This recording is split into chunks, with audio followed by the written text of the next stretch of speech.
Bismillahirrahmanirrahim. Assalamualaikum warahmatullahi wabarakatuh. Waalaikumsalam warahmatullahi wabarakatuh. Innal hamdalillah nahmaduhu wa nasta'inuhu wa nastaghfiruh wa na'udzu billahi min shururi anfusina wa min sayyiati a'malina. Man yahdihillahu fala mudilla lahu wa man yudlilhu fala hadiya lahu. Ashhadu an la ilaha illallah wahdahu la sharika lahu wa ashhadu anna Muhammadan 'abduhu wa rasuluhu alladzi la nabiyya ba'dahu wa rasuluhu. Allahumma salli ala sayyidina Muhammadin wa ala alihi wa ashabihi wa man tabi'ahum bi ihsanin ila yaumiddin. Amma ba'du, faqala Allah ta'ala fil Qur'anil Karim, a'udzu billahi minasy syaithanir rajim. Bismillahirrahmanirrahim. Ya ayyuhalladzina amanu taqullaha haqqa tuqatih wa la tamutunna illa wa antum muslimun. Wahai orang-orang yang beriman, bertakwalah kamu kepada Allah dengan sebenar-benarnya,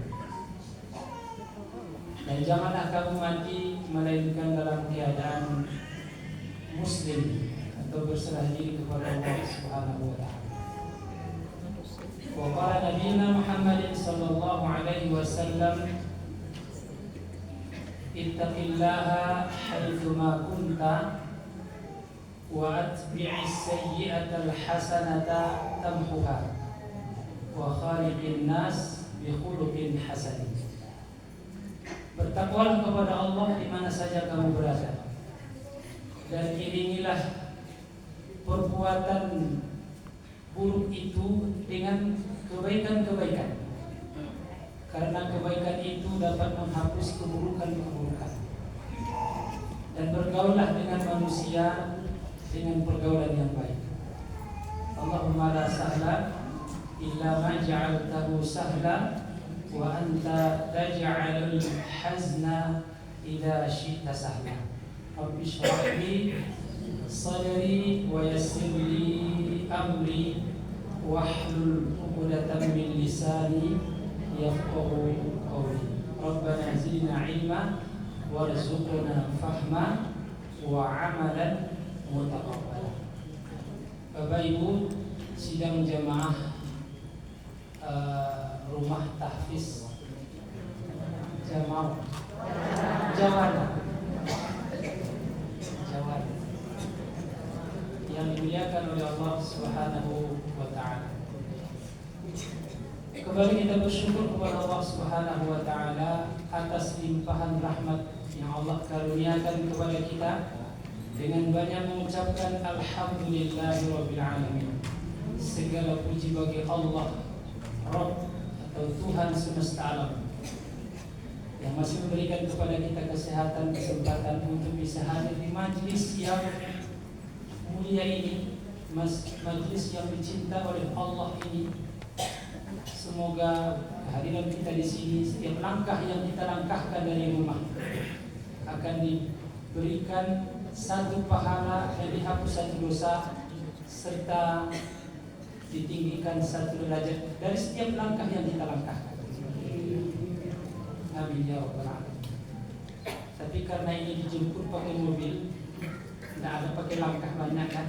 Tapi setiap tetes bensin yang menetes dihabiskan untuk menuju tempat ini akan dihitung oleh Allah sebagai satu, akan dihapus satu dosa, kemudian diberikan satu pahala dan ditingkatkan satu derajat di sisi Allah Subhanahu wa taala.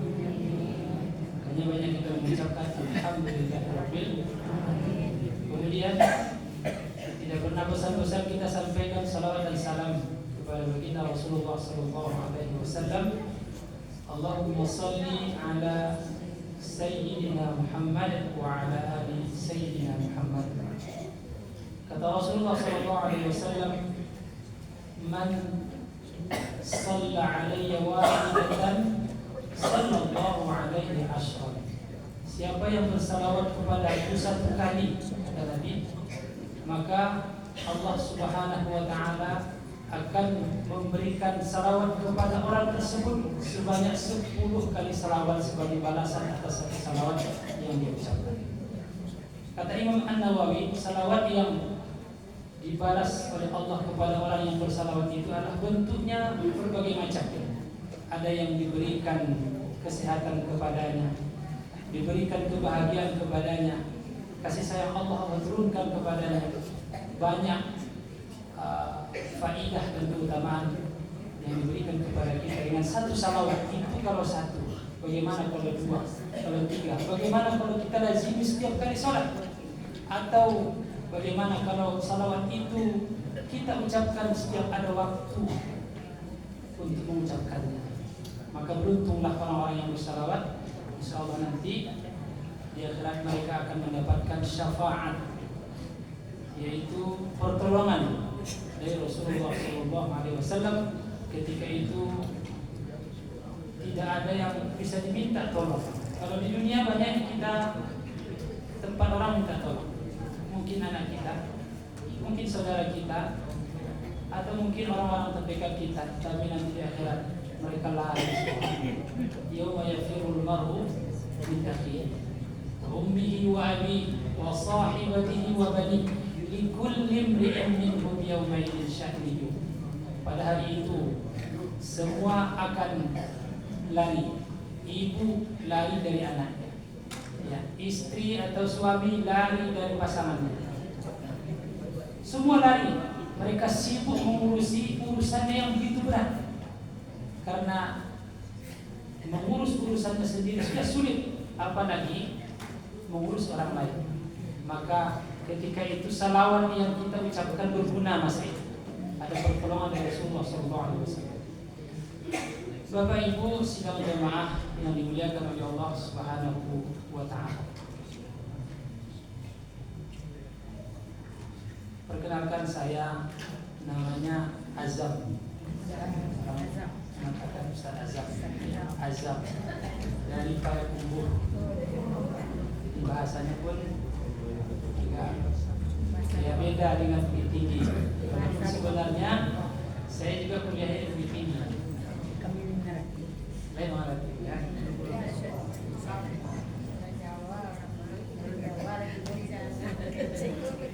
Aku sekampung di Ustaz dan baru mendoa sementara.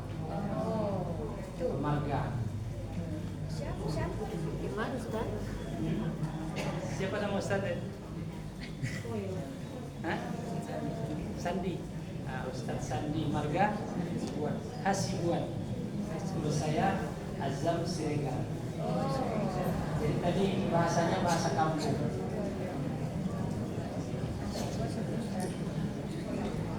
Bapak Ibu yang dimuliakan oleh Allah Subhanahu wa taala, waktu kita sangat sebentar sampai jam 5:30, karena Bapak Ibu juga nanti harus diantar pulang.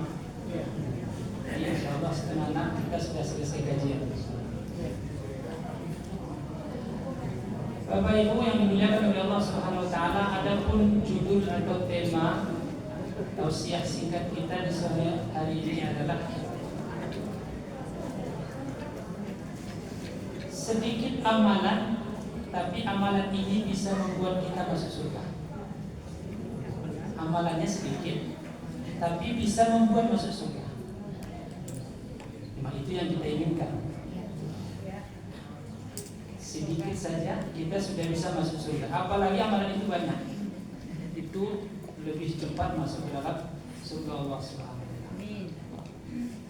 Rasulullah SAW bersabda yang diriwayatkan oleh Abu Hurairah radhiyallahu anhu, anna a'rabiyan atan Nabiy sallallahu alaihi wasallam, bahwa sesungguhnya seorang Arab Badui mendatangi Rasulullah sallallahu alaihi wasallam.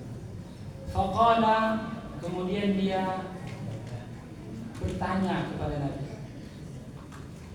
atau menyampaikan sesuatu kepada Nabi.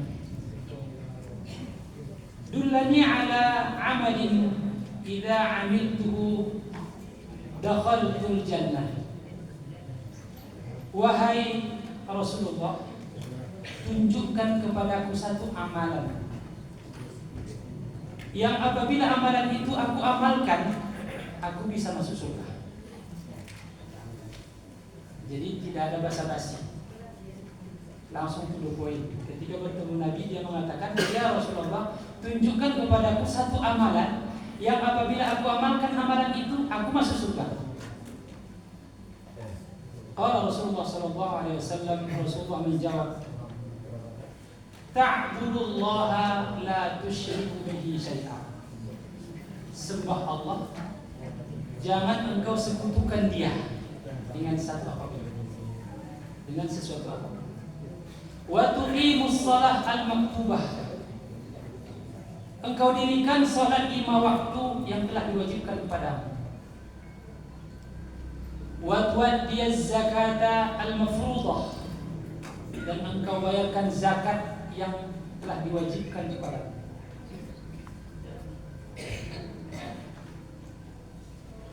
Wa tasuma Ramadan, kemudian engkau berpuasa di bulan Ramadan.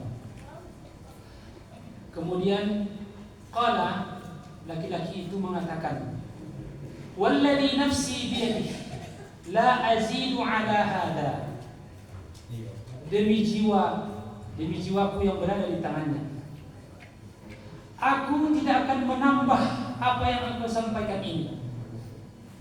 Aku akan melaksanakan yang aku sampaikan dan aku tidak menambah sedikit pun. Tidak syirik, sholat 5 waktu, tidak ada sunatnya, 5 waktu saja. Kemudian bayar zakat yang telah diwajibkan kepadanya. Kemudian puasa Ramadan, tidak ada puasa sunat, yang wajib-wajib saja. Wallah, walladzi nafsi biyadihi, demi jiwaku yang berada di tangannya, saya akan melaksanakan ini dan tidak akan menambah dan juga tidak akan mengurang.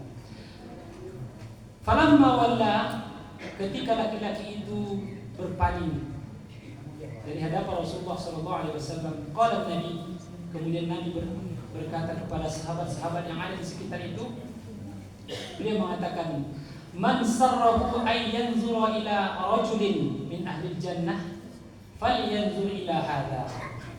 Siapa yang senang melihat seorang laki-laki calon penghuni surga, ahli jannah, jadi penghuni surga, falyanzur ila hadha, maka lihatlah laki-laki ini yang baru sebentar bertanya, inilah ahli surga. Bapak Ibu yang dimuliakan oleh Allah Subhanahu wa taala, hadis ini diriwayatkan oleh Bukhari dan juga Muslim. Artinya hadis ini muttafaqun alaih. Dari hadis ini bisa kita lihat ada satu karakter yang sangat baik, yaitu karakter sahabat yang cinta dengan surga. Orientasinya surga. Orientasinya apapun yang dia lakukan itu targetnya surga, bukan dunia. Itu orientasi sahabat. Tujuan sahabat itu beramal, apapun aktivitasnya, semua targetnya surga. Bagaimana supaya masuk surga? Kalau bersedekah, bagaimana supaya sedekah bisa membuat masuk surga? Kalau sholat, bagaimana sholat itu bisa membuat masuk surga? Dan sebagainya, targetnya surga. Kadang beda dengan kita.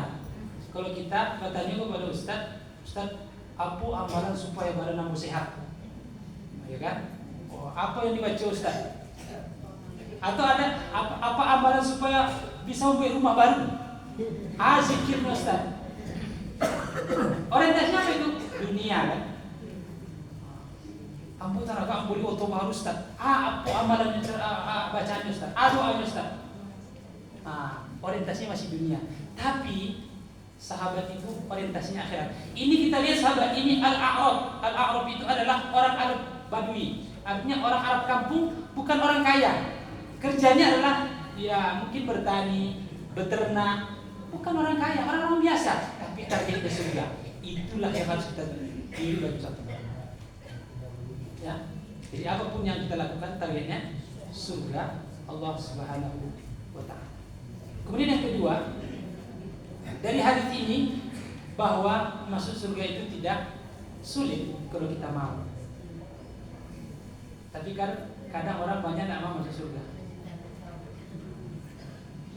Satu ketika Rasulullah SAW bersabda, beliau mengatakan, "Kullu ummatin yadkhulul jannah." Setiap umatku akan masuk surga. Illa man aba, kecuali orang yang tidak mau masuk surga, yang enggan masuk surga, enggak mau. Qila, kemudian ditanya oleh sahabat, "Wa may ya'ba ya Rasulullah?" Siapa yang tidak mau masuk surga? Siapa orangnya? Qala, kemudian Rasulullah mengatakan, "Man ata'ani dakhalal jannah." Siapa yang taat kepadaku, dia akan masuk surga. Wa man 'asani faqad aba. Siapa yang enggan atau siapa yang bermaksiat kepadaku, sesungguhnya dia enggan atau tidak mau masuk surga. Jadi syaratnya taat saja. Artinya apa? Hanya dengan menjauhi syirik, lakukan sholat, bayar zakat, puasa Ramadan, itu sudah bisa membuat kita masuk surga tanpa harus ditambah embel-embel yang sunnah-sunnah itu. Tidak ada sholat duhanya, tidak ada sholat tahajudnya, tidak ada sholat sholat wudhu, ya, tidak ada, atau tidak ada puasa Senin Kamis, tidak ada puasa daun, tidak ada puasa-puasa yang lain. Cukup yang diwajibkan, konsisten, tidak meninggalkan, kita melaksanakan itu dengan benar, kita masuk surga.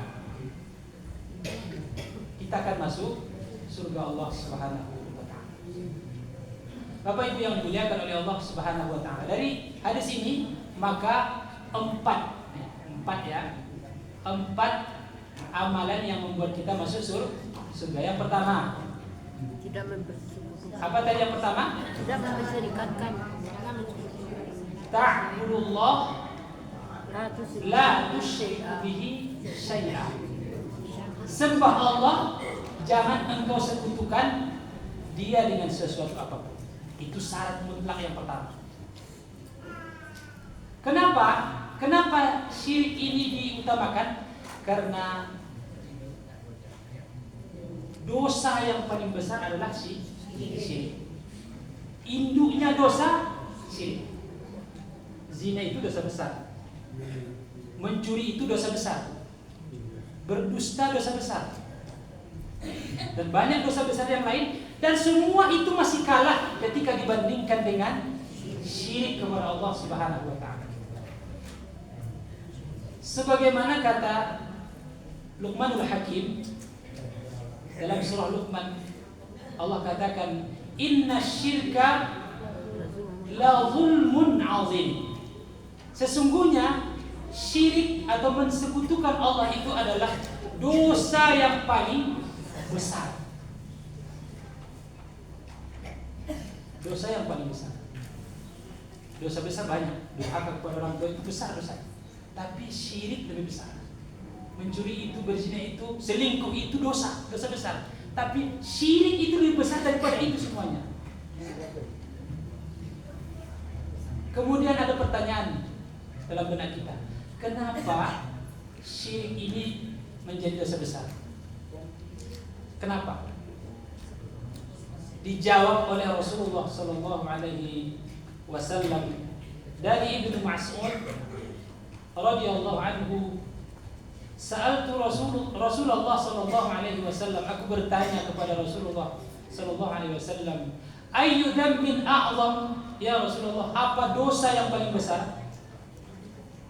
Qala Rasulullah Sallallahu Alaihi Wasallam, kemudian Rasulullah menjawab, an taj'ala lillahi nidaan wa huwa khalaqaka. Dosa yang paling besar adalah Allah telah menciptakan engkau, kemudian engkau sekutukan dia. Itulah yang membuat syirik itu menjadi dosa besar. Yang menciptakan kita Allah, yang memberi kita makan Allah, memberikan kita kesehatan Allah, memberikan kita kenikmatan ini semua? Allah. Bisa hadir di sini karena Allah. Semua Allah berikan fasilitas. Bahkan semua yang ada ini diberikan kepada kita untuk kita nikmati. Makan, minum, tempat tinggal, semua ini masih diberikan untuk kita. Itu dari Allah. Sudah begitu baik Allah kepada kita, kemudian kita sekutukan Dia, tidak mau menyembah kepadanya, tidak mau berdoa kepadanya, tidak mau yakin dengan kekuatannya. Itulah yang membuat dosa syirik ini menjadi besar. Ibaratnya syirik ini adalah berkhianat. Ya, berkhianat. Pengkhianat itu adalah orang yang paling buruk. Sama seperti anak sudah kita lahirkan, susukan, besarkan, disekolahkan, dikasih makan, kasih minum, kasih baju, semua fasilitas. Kemudian dia sudah besar, sudah mandiri, ini buang ibunya, ini buang ayahnya, tidak peduli, ditinggalkan. Bagaimana kira-kira perasaan Bapak Ibu? Sakit nggak? Sakit. Ya, itulah yang membuat syirik ini menjadi dosa besar karena dia telah menyekutukan Allah di mana Allah telah menciptakannya, telah memberikan semua nikmat kepadanya, kemudian dia tidak mau taat kepada Allah Subhanahu wa taala. Makanya kata Allah Subhanahu wa taala dalam surah An-Nisa, "Innallaha la yaghfiru ay yushraka bihi wa yaghfiru ma duna dzalika liman yasha." Sesungguhnya Allah tidak akan mengampuni dosa syirik dan mengampuni dosa selain syirik. Kalau syirik nah, dia syirik kepada Allah, ada keyakinan, ada kekuatan yang dia yakini selain daripada Allah, ada tempat dia memohon selain daripada Allah, dan dia yakin dengan itu, mati dalam kondisi itu tidak diampuni. Tapi kalau ada seorang pezina mati dalam keadaan berzina, masih ada kemungkinan diampuni oleh Allah Subhanahu wa taala, masih diampuni. Tapi kalau syirik tidak diampuni, kecuali dia taubat sebelum mati. Jadi kalau dia taubat, menyadari kesalahannya, dia tidak mau syirik lagi, mati dia, tapi dia pernah melakukan syirik, tapi sudah taubat, maka diampuni oleh Allah Subhanahu wa ta'ala.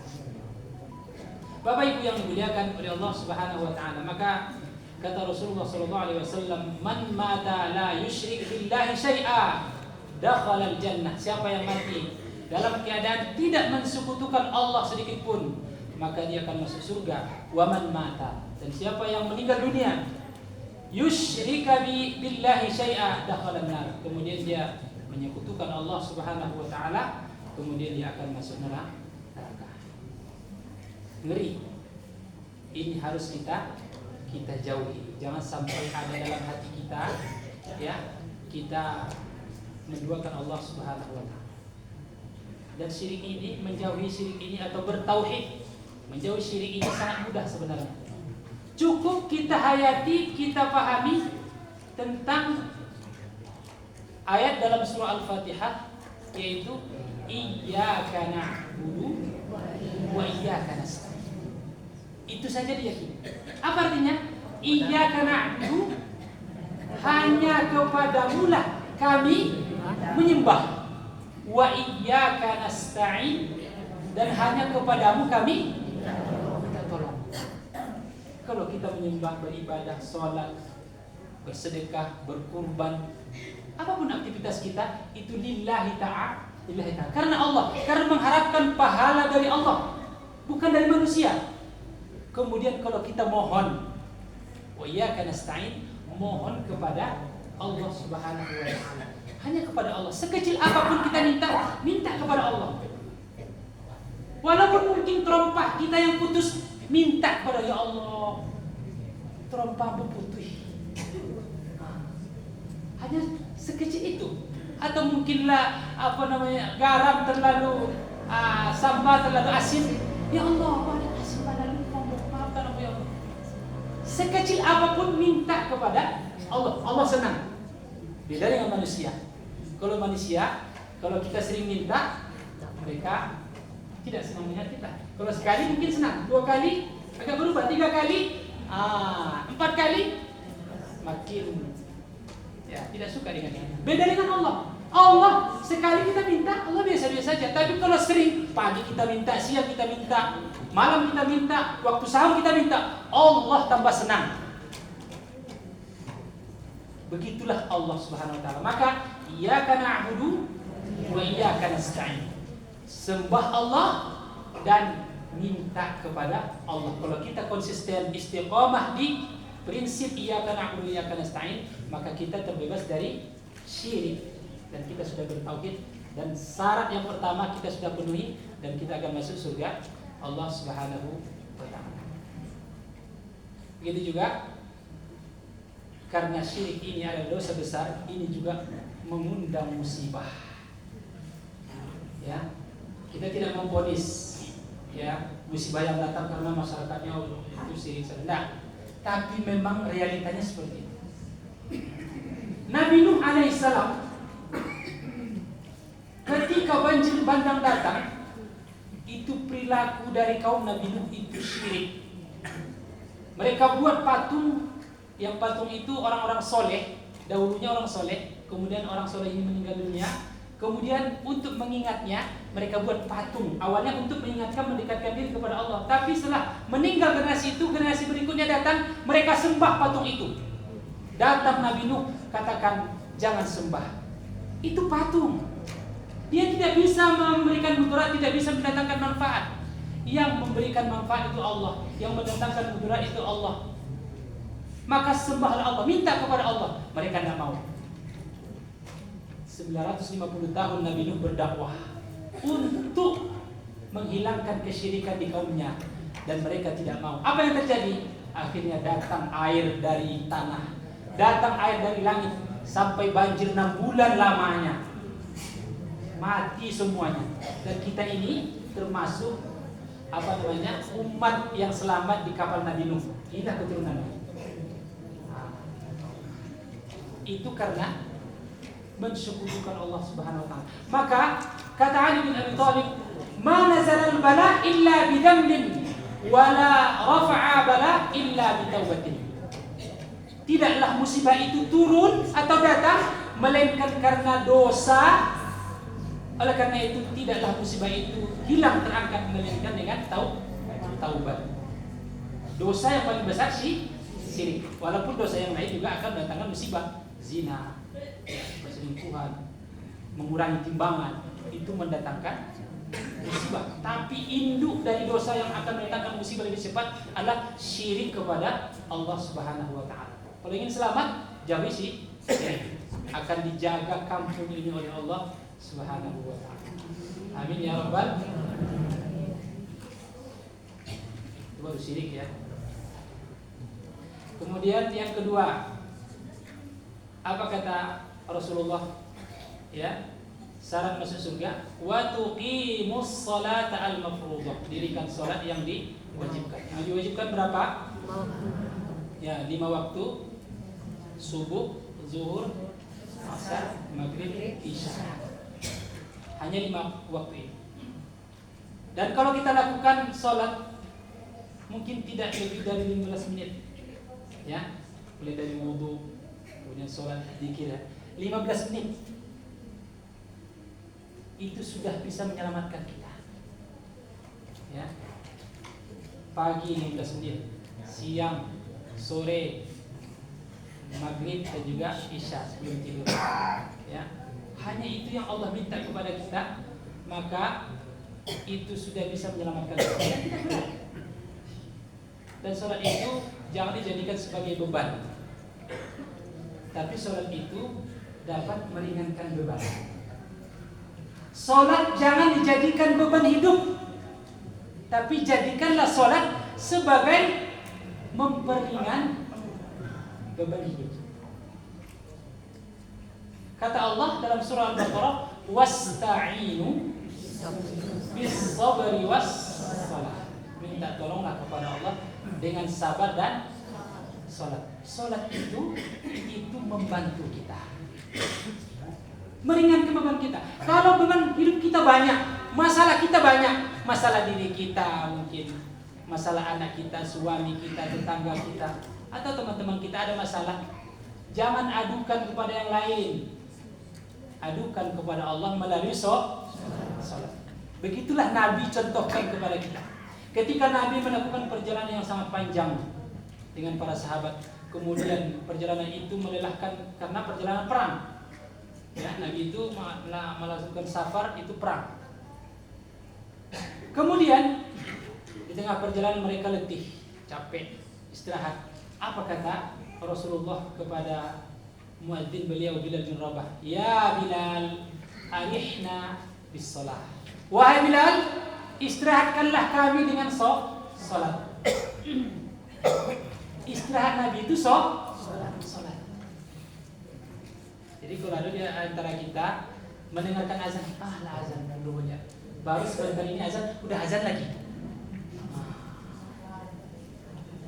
Ya, terus kerja sedang banyak, kerja banyak, kemudian Allah azan orang mengeluh beban sholat ini. Tapi yakinlah sholat itu yang akan meringankan pekerjaan yang banyak. Ya, kita punya banyak pekerjaan masing-masing, kesibukan kita banyak. Tapi untuk meringankan itu semuanya, lakukan sholat dengan baik. Insya Allah, ya, beban hidup kita menjadi ringan. Ditambah lagi, sholat ini sebenarnya dapat menghapus dosa kita, kan? Dosa kita ini banyak, tapi Allah sangat cinta kepada kita. Allah tahu kita punya banyak dosa. Allah wajibkan kepada kita sholat untuk menghapus dosa-dosa itu, sehingga tidak sempat dosa itu melekat dalam tubuh kita. Dia sudah dihapus oleh Allah Subhanahu Wa Taala dengan amalan sholat. Satu ketika Nabi pernah bertanya pada para sahabat, wahai para sahabatku, bagaimana pendapat kalian? Ya, jika di depan pintu rumah kalian ada sungai yang mengalir, sungainya bersih, sampai bersih, nampak batu-batu dan ikan di dalam, bersih, mengalir di depan rumah kalian. Kemudian pagi hari kalian mandi di situ, siang hari mandi juga, sore mandi juga, malam mandi juga, sampai 5 kali kalian mandi di situ. Terus kira-kira masih ada enggak kotoran di dalam tubuh kalian? Kata para sahabat, ya, tidak mungkin ada ya Rasulullah. Bersihlah. 1 kali 2 kali saja mandi sudah bersih, kan? Mandi pagi, mandi sore sudah bersih rasanya. Ini sampai 5 kali mandi. Mana mungkin ada kotoran? Kata Rasulullah, begitulah sholat itu membersihkan dosa-dosa kalian. Pagi hari kalian sudah dibersihkan dengan sholat subuh. Siang hari ketika ada dosa kalian dari subuh sampai zuhur, dibersihkan di waktu zuhur. Ketika ada dosa di waktu zuhur sampai asar, dibersihkan di waktu asar. Dibersihkan di waktu maghrib, dibersihkan di waktu isya. Sehingga seharian kalian itu dibersihkan dosanya. Ketika tidur, mana ada dosa? Tapi tetap dibersihkan di waktu subuh. Itu tanda cinta Allah kepada kita. Maka ketika dosa kita dihilangkan atau dihapus oleh Allah Subhanahu Wa Taala, wajah kita akan berseri, semangat hidup semakin tinggi, semangat, dan satu kebaikan itu akan melahirkan kebaikan yang lain. Ketika kita sholat subuh akan termotivasi sholat zuhur, sholat zuhur akan memotivasi sholat asar. Begitu kita melaksanakan sholat 5 waktu, kita akan termotivasi dengan amalan yang lain. Begitulah pahala itu menarik pahala yang lain, sehingga kita semakin cinta dengan amal kebaikan. Ketika ada rasa malas, bosan, itu tandanya amalan sebelumnya tidak diterima oleh Allah Subhanahu Wa Taala. Kita mungkin asal-asalan melaksanakan sholat subuh. Sholat subuh lah hari lataran, sekedar memenuhi kewajiban. Sholat zuhur hari ke asar lah, sholat asar ke maghrib lah, sholat maghrib ke isya lah, sholat isya ke subuh lah, baru sholat isya. Akhirnya berat rasanya untuk melakukan amalan berikutnya. Itu menandakan amalan kita sebelumnya tidak diterima oleh Allah Subhanahu Wa Taala. Kalau semangat, berarti itu menandakan amalan sebelumnya diterima oleh Allah Subhanahu Wa Taala. Bapak Ibu yang dimuliakan oleh Allah Subhanahu Wa Taala. Apa kira-kira? Lain masuk kaji kok. jaga sholat. Ringan kan?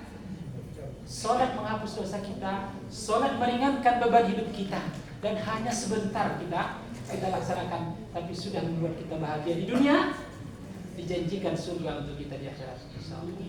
Amin ya rabbal alamin. Dan sholat yang paling amalan yang paling utama adalah as-salatu ala waqtiha, sholat di awal waktu. Jangan diundur. Kalau diundur kita nanti akan dicela dengan fawailul lil musallin alladziina hum an salatihim sahun. Celaka orang-orang yang salat yang mereka itu salat dalam keadaan lalai. Berikutnya, amalan yang membuat kita masuk surga adalah kata Nabi tadi, wa tu'addiyaz zakah al-mafruḍah. Bayar zakat yang diwajibkan kepada kita. Zakat harta itu uang atau emas atau yang lain itu 2,5%, bukan 25% ya, 2,5%.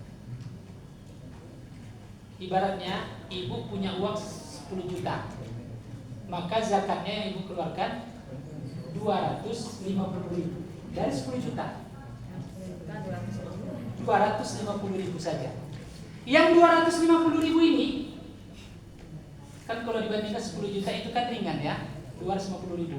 Tapi itu sudah membersihkan harta ibu yang 9.750.000 tadi. Itu sudah bersih, sudah berkah. Apa itu berkah itu? Dan berkah hartanya. Apa maksud berkah itu? Sedikit tapi banyak faedah dan guna. Itu namanya berkah. Sedikit tapi banyak. Kalau harta yang 9.750.000 tadi itu kita belikan mungkin makanan, kita masak beras, masak sambal, kita makan, makanan itu jadi obat. Kalau kita minum air itu jadi obat.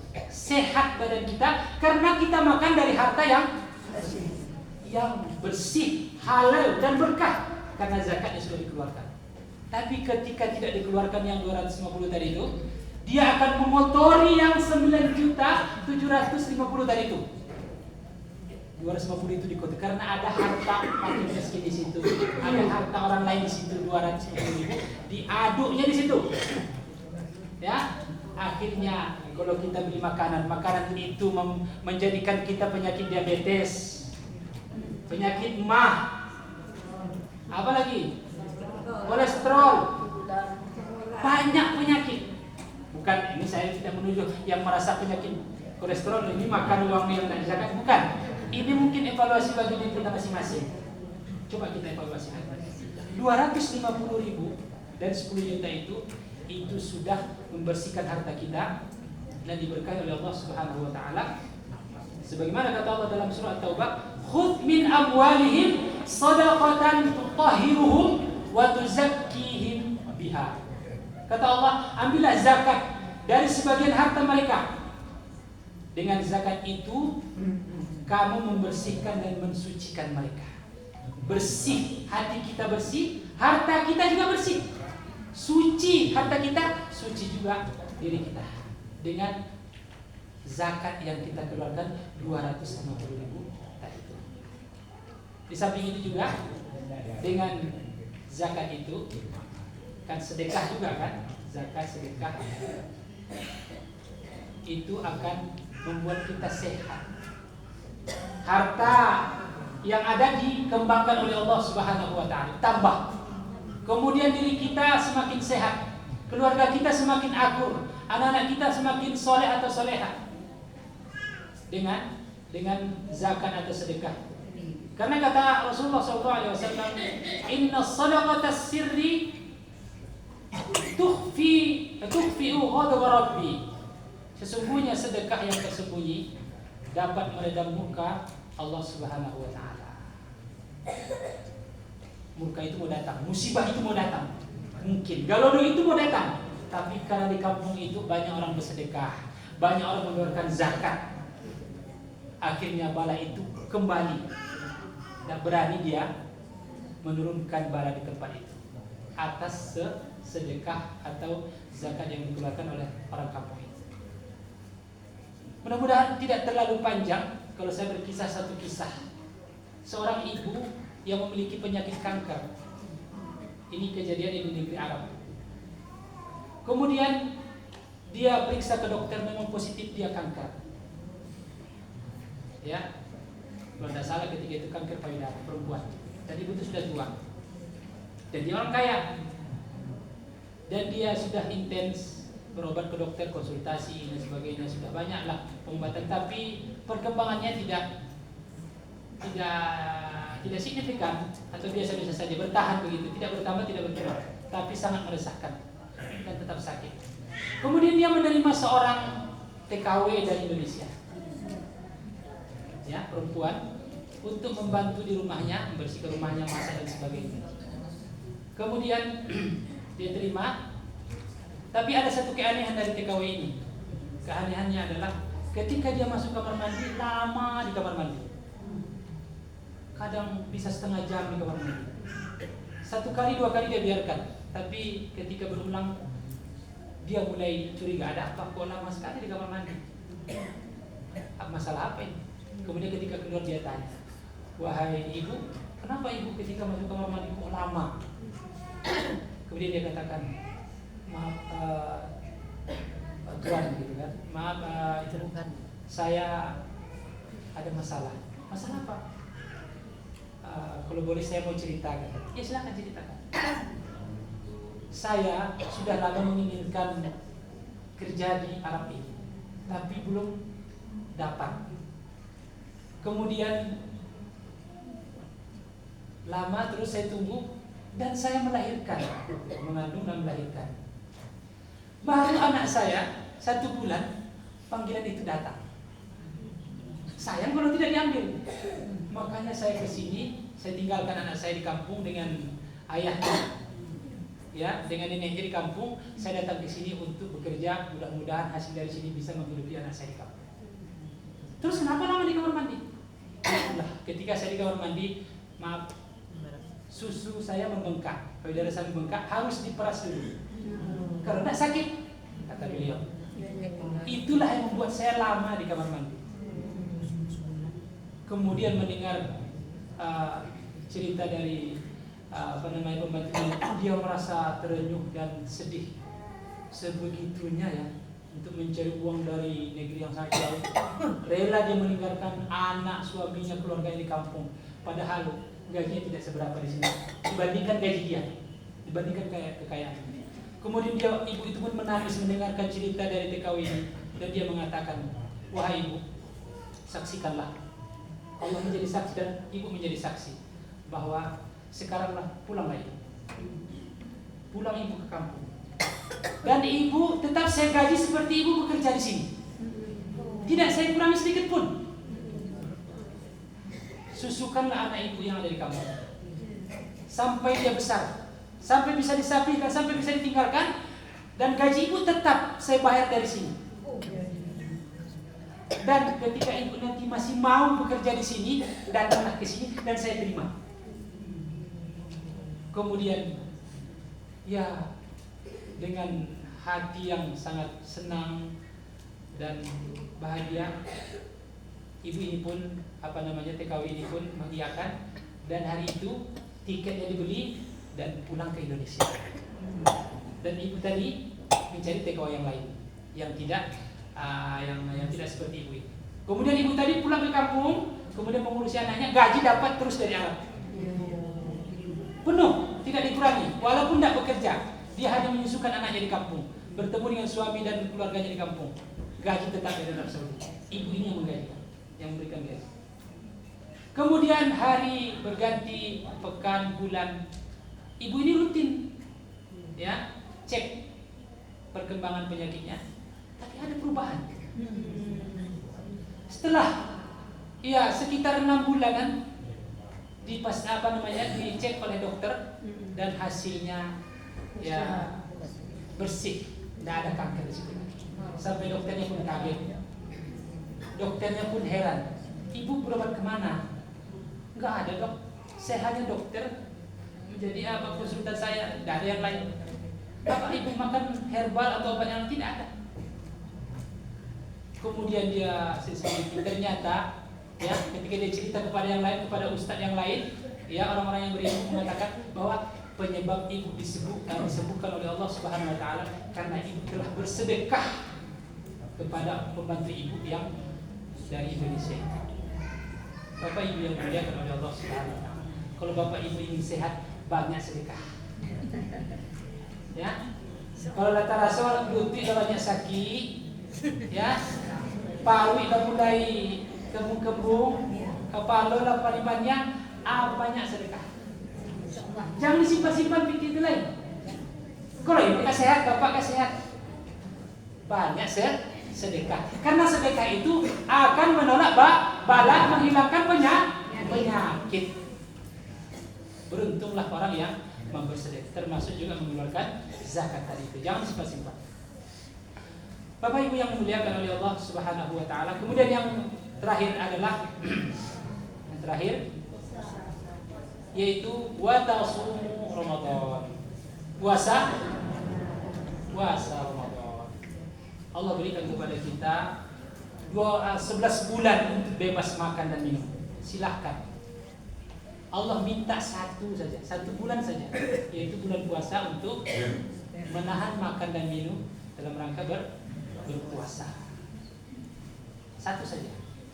Dan puasa ini juga akan membuat kita masuk surga dan dosa-dosa kita juga diampuni oleh Allah Subhanahu Wa Taala. Seperti yang sudah sering kita dengar, man shoma ramadhana imanan wa ihtisaban ghufira lahu ma taqaddama min dhanbi. Siapa yang berpuasa Ramadan karena iman dan mengharapkan pahala dari Allah Subhanahu Wa Taala, maka akan dihapus dosa-dosanya yang telah terdahulu. Dihapus oleh Allah Subhanahu Wa Taala. Puasalah ibadah yang paling panjang. Kalau sholat 15 menit, kita dicatat pahala. Habis 15 menit, catatan pahala berhenti. Sholat lagi dicatat lagi. Tapi kalau puasa, dari kita sahur dicatat pahala. Pagi, zuhur, asar sampai sore kita terus mendapatkan pahala, walaupun kita tidak mengerjakan apa-apa, hanya mungkin tidur, hanya mungkin istirahat, tapi pahala dicatat terus karena puasa. Itulah yang membuat kita terhapus dari dosa-dosa yang kita lakukan. Kemudian puasa juga itu dapat menyehatkan badan. Ini yang sudah sering kita dengar ya, sumu tasihhu. Puasalah kalian akan sehat. Berapa banyak orang hari ini stres bagaimana menurunkan berat badan. Kini banyak orang mati gara-gara banyak makan. Kalau dulu orang banyak mati gara-gara nggak makan. Kalau kini orang banyak makan, kini banyak orang mati gara-gara terlalu banyak makan.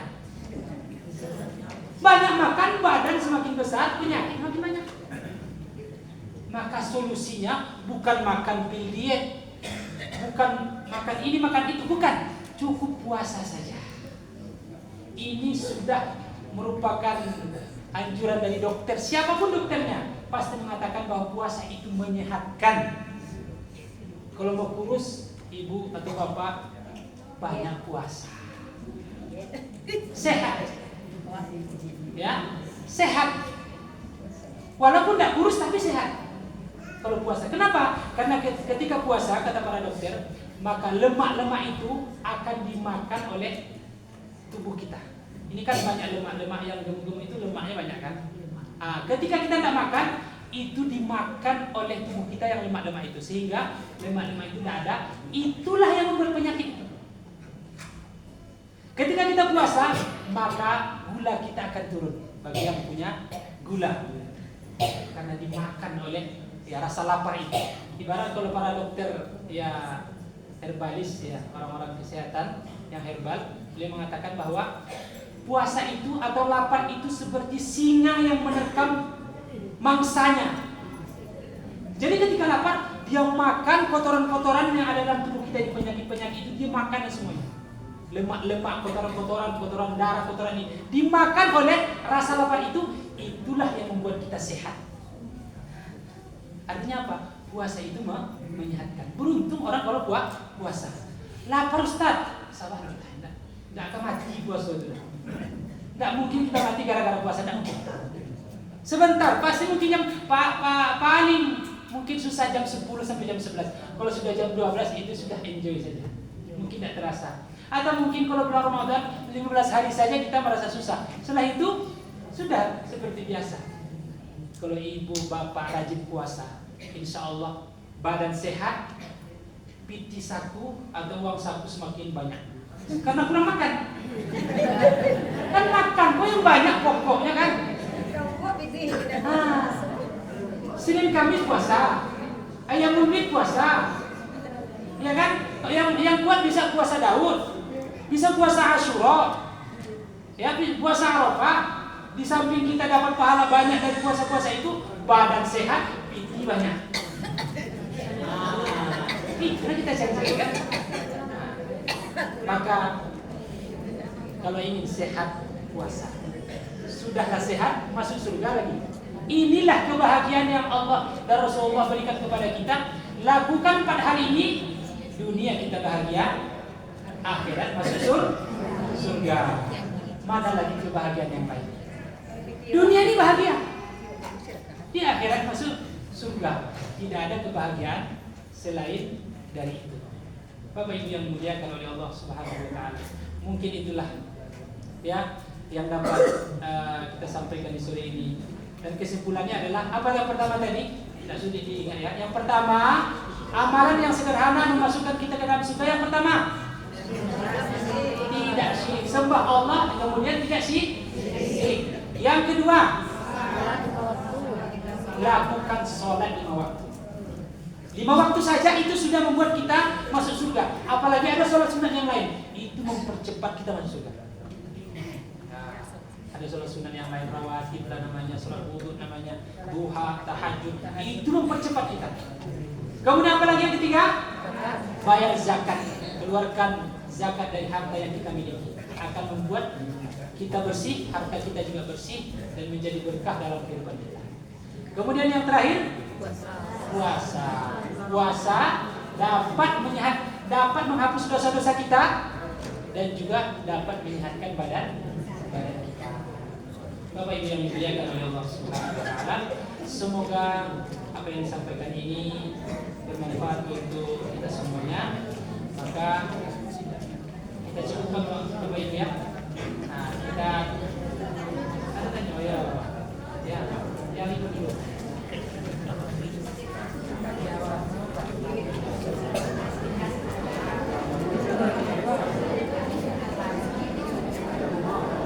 Nah, sedekah itu boleh tangan boleh ya, boleh.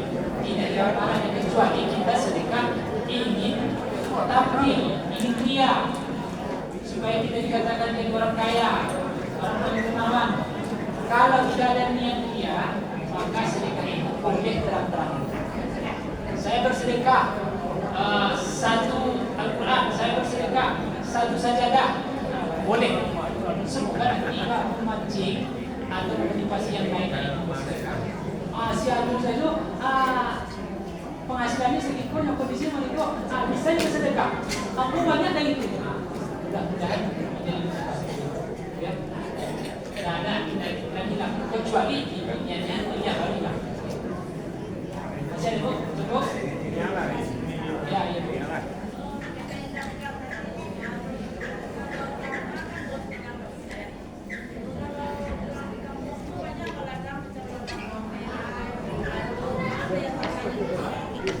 Kalau itu memang dikonversikan dengan uang. Aku buat ya dari hasil bawang dari itu, lobak dari itu, berhasil konversikan dengan uang. Karena tapi itu baru setahun, nah, contohnya itu udah 85 gram emas, ya sekitar 80 juta lah. Nah, keluarkan zakatnya. Kalau tabalajo tak pakai, tabalajo berarti tidak dihitung zakat. Karena zakat itu ada 2 syarat, haul dan nisab. Jangkanya setahun, kemudian ukurannya ya 85 gram emas. orang memang duitnya ada Ustaz, tapi utangnya banyak Ustaz. Gimana tuh Ustaz? Kalau nggak wajib dia berzakat. Gimana kan? Utangnya apa? Memang dia punya duit, utangnya banyak. Nah, kalau utang banyak, wajib utang dulu. Kalau belum cukup, belum diwajibkan untuk zakat. Ya, jadi bayar utang dulu. Memenuhi kebutuhan itu sudah dibayarkan utang, kebutuhan sudah dipenuhi, masih tersisa dan selama 1 tahun lamanya baru keluarkan zakat. Gitu ya. Jadi kalau sekarang ini zakat itu agak mahal karena harga emas tinggi. Mungkin itu yang dapat sampaikan. Kita tutup dengan doa kafaratul majlis. Subhanallah wa bihamdika, asyhadu an la ilaha illa anta, astaghfiruka wa atubu ilaik. Maaf atas segala kekurangan. Billahi taufiq wal hidayah. Wassalamualaikum warahmatullahi wabarakatuh.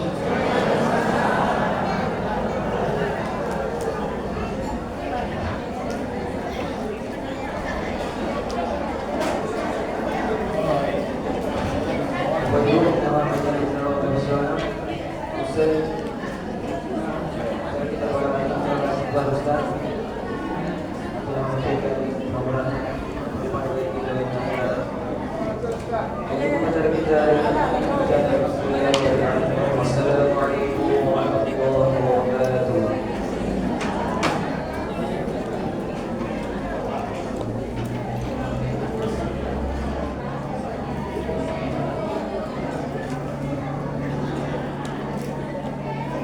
Mengaji. Ada 2 kali ya, Kak?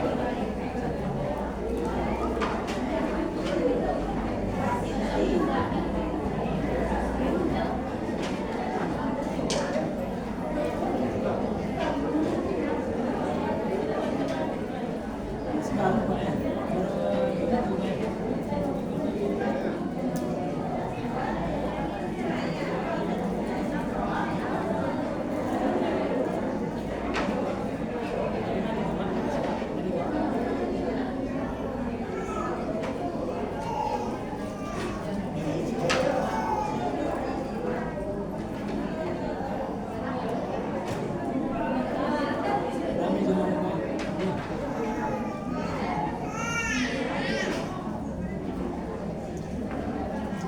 Wajib juga ya.